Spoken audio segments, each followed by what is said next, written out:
Ceritanya tuh begini, di dunia ini musik itu adalah satu di antara sekian banyak kebudayaan universal. Jadi maksud kebudayaan universal itu adalah mau bahasanya apa, mau tempatnya di mana, mau orangnya kayak gimana, dia pasti menghasilkan kebudayaan itu gitu.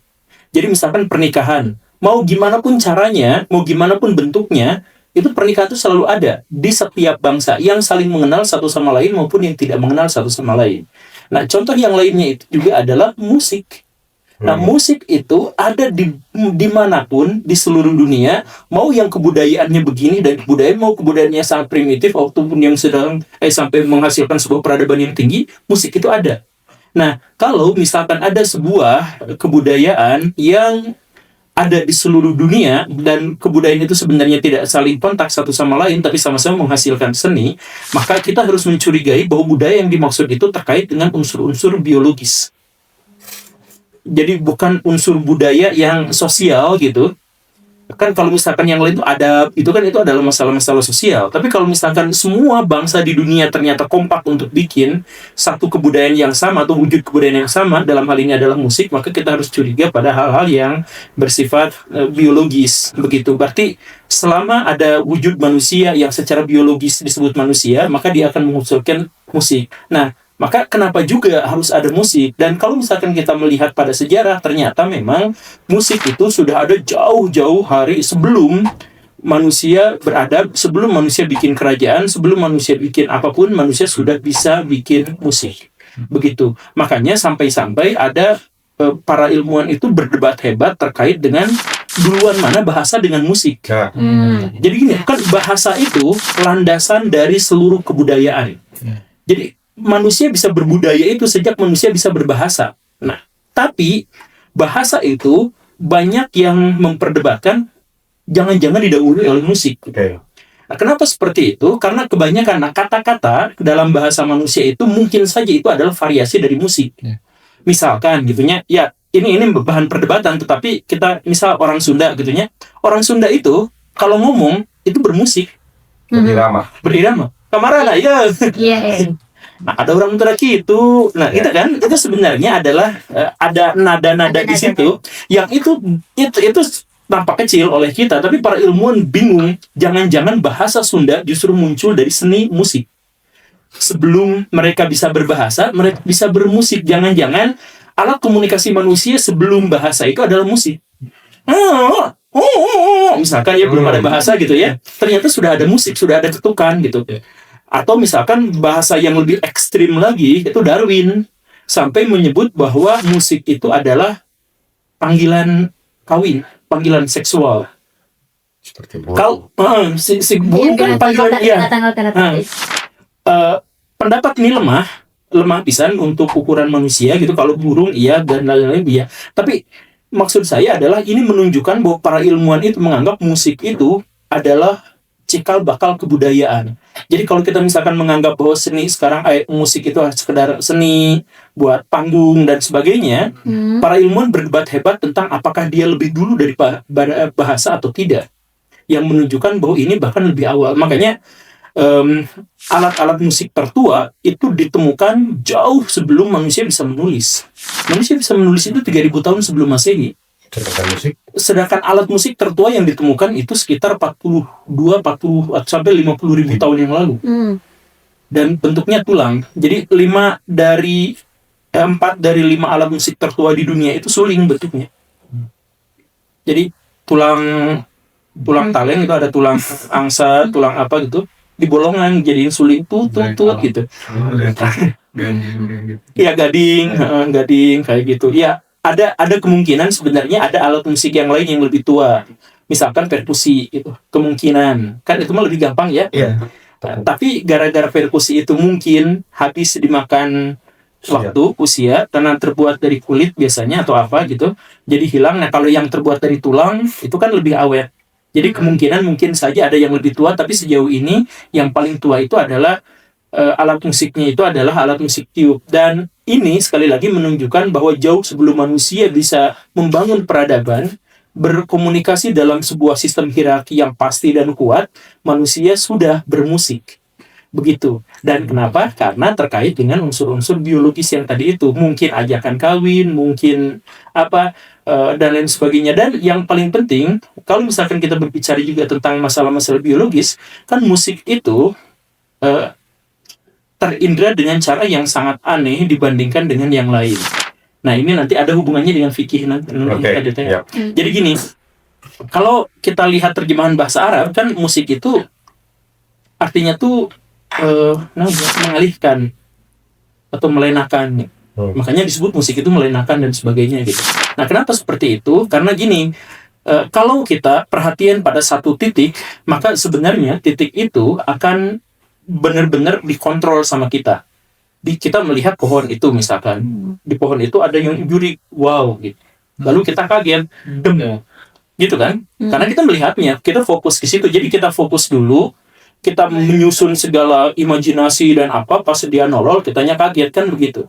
Tapi musik itu berbeda. Musik itu masuk ke dalam otak sebelum otak mengizinkannya. Makanya kalau misalkan ada musik yang bagus, kita tuh joget-joget sendiri gitu. Si otak gak sadar, si otak gak mengizinkan kita untuk bergerak, tapi belahan otak yang lainnya mendorong kita. Jadi si musik itu masuk ke otak jauh sebelum permisi dulu, yang menunjukkan ini benar-benar ada unsur biologisnya. Benar kan? Yeah. Ada musik kan kita gak disuruh kan? Tiba-tiba endut-endutan sendiri gitu. Dan musik dan suara dan apa itu adalah alat menghipnosis yang masuk ke dalam otak lebih duluan daripada diizinkan. Begitu. Jadi hipnotis dan sebagainya pakai suara, pakai penegasan, pakai irama, pakai apa, dan seperti itu. Makanya nanti Al-Kindi misalkan, kita tahu bahwa Al-Kindi itu filosof muslim, atau kita kenal bahwa dia adalah dokter, tetapi kita jarang yang tahu bahwa dia itu dokter musik. Jadi dia mengobati orang tuh pakai musik. Kamu sakitnya apa? Demam, diberi lagu, nih sembuh. Itu praktek dia itu gitu. Caranya seperti itu. Nah, kenapa juga kemudian masuk ke pengharaman yang tadi itu? Nah, karena si musik itu, karena dia masuk dulu ke otak sebelum dia diizinkan, maka masyarakat itu mengagumi musik sampai dia mensakralkannya, maka seluruh tradisi pagan, seluruh tradisi agama penyembahan pada sesuatu, mau Tuhan mau selain Tuhan, pakai musik. Tanpa kecuali di masa lalu. Begitu. Pasti. Jadi ada nyembah bulan, ada nyembah api, pasti ada musiknya di situ. Karena musik itu yang tadi itu melenakan, bahkan digunakan alat untuk masuk ke dalam dunia trans, dunia kesurupan gitu apa gitu. Kuda lumping tempat kita tabuhan gitu, mual kesurupan. Iya. Jauh-jauh banget. Nah, jadi ketika si orang-orang Arab itu pas di zaman Nabi itu, mereka itu adalah anak dari zamannya. Ketika mereka menyembah berhala, ketika mereka menyembah apa, mereka bermusik dengan itu. Makanya Nabi Muhammad itu mengutuk musik karena itu dijadikan sebagai alat penyembahan terhadap selain Tuhan. Jadi hukum musik itu persis sama seperti hukum patung, seperti hukum gambar. Gambar itu gak jadi masalah. Pedang Nabi itu ada ukirannya, ukiran ular. Iya, ada. Iya betul. Ada, berarti sebenarnya gak mutlak haram gambar itu atau patung itu atau lukisan itu. Menjadi haram itu karena di zaman Nabi itu benar-benar berasosiasi dengan penyembahan pada berhala. Patung seperti itu, gambar seperti itu. Aisyah kan punya kekudaan kan? Iya. Diantap sama Nabi biasa-biasa aja. Itu kan patung menyerupai kuda, ya gak apa-apa karena gak untuk disembah, ditumpahkan gitu. Gak jadi masalah. Nah, yang jadi masalah itu kalau ada asosiasi itu penyembahan terhadap selain Tuhan. Nah, sama seperti patung, begitupun juga musik. Musik itu di zaman Nabi itu benar-benar dijadikan oleh orang-orang untuk menyembah sesuatu selain Tuhan. Menyembah patung gitunya, menyembah apa. Nah, itu pakai ini. Bahkan orang-orang pagan kan di seluruh dunia juga kan mau nyembah itu gitu lah. Semuanya seperti itu. Jadi yang diharamkan oleh Nabi itu karena asosiasinya itu dengan berhala atau dengan sesuatu itu. Selain itu ya biasa-biasa aja. Kalau misalkan walimahan dipakai musik ya malah dianjurkan sama Nabi kan. Dianjurkan karena apa? Karena tidak ada penyembahannya. Jadi musik itu ada konteksnya, pengharamannya itu. Kalau misalkan si musik itu melenakan kita, membuat kita kesurupan, atau misalkan hal-hal yang semacam itu, musik itu menjadi haram. Tetapi kalau misalkan tidak seperti itu, garis bawahnya secara psikologis dan secara biologis kita membutuhkan musik. Karena musik itu benar-benar adalah makanan bagi otak kita dan benar-benar berpotensi untuk mempengaruhi secara kuat otak kita. Nah, makanya si musik itu harus dipilah juga. Musik bagus dan musik jelek. Karena kita dan banyak sekali penelitian yang sudah membuktikan kalau orang-orang senang musik cadas ya memang karakternya seperti itu.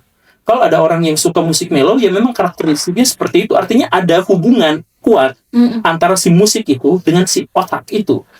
Jadi kalau misalkan kita pengharaman musik total sama sekali, pengharaman kebudayaan, pengharaman terhadap peradaban. Tadi ya. Iya. Oh, berarti ketika si musik itu diharamkan, kan banyak yang, itu kan musik itu diharamkan tuh karena selalu ada dalam penyembahan-penyembahan. Artinya kita nggak bisa ngambil kesimpulan hanya pada situ saja, tapi harus ngambil dulu apa sih kenapa si musik ini sampai bisa dijadikan sebagai ada dalam peribadatan-peribadatan itu. Termasuk kan kayak di India itu etik-etik kan joget, etik-etik nyanyi, gitu kan itu ternyata bukan karena hanya sekadar mereka ingin berdendang ria, tapi itu adalah bentuk spiritual dan ibadah mereka juga seperti itu. Rig Veda itu jangan dibaca ya, itu bahaya. Oh, apa karena hanya boleh dibaca oleh orang-orang tertentu saja, ya bahkan orang Hindu sendiri saja tidak membacanya kecuali kalangan tertentu saja. Nah, tapi Rig Veda itu yang disebut suci oleh orang-orang Hindu itu dibacanya itu gak bisa baca biasa, harus dilagukan. Nah, karena suci sama dengan lagu, berarti ketika ada orang India joget-joget seperti itu dasarnya sebenarnya adalah pensucian diri, atau itu adalah bagian dari ritual mereka. Begitu. Jadi, makanya yang saya bilang tadi itu bahwa musik itu sejak awal berhubungan erat dan tidak mungkin tidak. Pasti berhubungan erat dengan ritual dan spiritual. Itulah yang jadi masalah. Kalau misalkan kita masuk ke sejarah lokal di Indonesia, kan musik tuh diantaranya adalah musik salendro gitu ya. Musik salendro itu berasal dari dinasti Sailendra, makanya orang Jawa nyebutnya salendro gitu. Padahal Sailendra gitu. Ya tapi tenang lah. Ya gak apa-apa itu. Akulturasi budaya. Ya, kenapa jadi itu musik salendro itu dipercaya oleh orang-orang Jawa berasal dari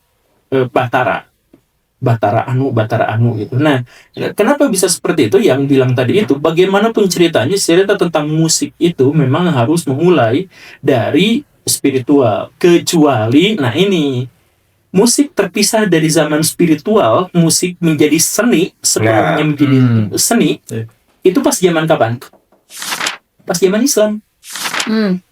Makanya yang nyebut do re mi fa sol juga itu orang Islam. Iya benar. Itu kan huruf-huruf Arab, do re mi fa sol dal ro mim fa sol, itu kan sebenarnya adalah tangga nada yang ini. Al-Farabi yang bikin yang seperti itunya. Nah, ini yang pertama kali dalam sejarah ketika musik dipisahkan dengan agama. Bahkan zaman dulu memang hubungannya adalah dengan spiritual. Nah, tetapi kemudian sama pas zaman Islam itu dipisah, tapi pas zaman Eropa pada waktu itu masih peralihan, jadi masih seperti itu. Tapi kan Eropa itu, kalau misalkan kita runtutan kronologi musik, sejarah musik di Eropa, itu kan awal mulanya itu adalah dari zaman pertengahan, pas pertemuan dengan Islam. Mereka baru kenal seperti itu. Sebelumnya musik itu adalah spiritual.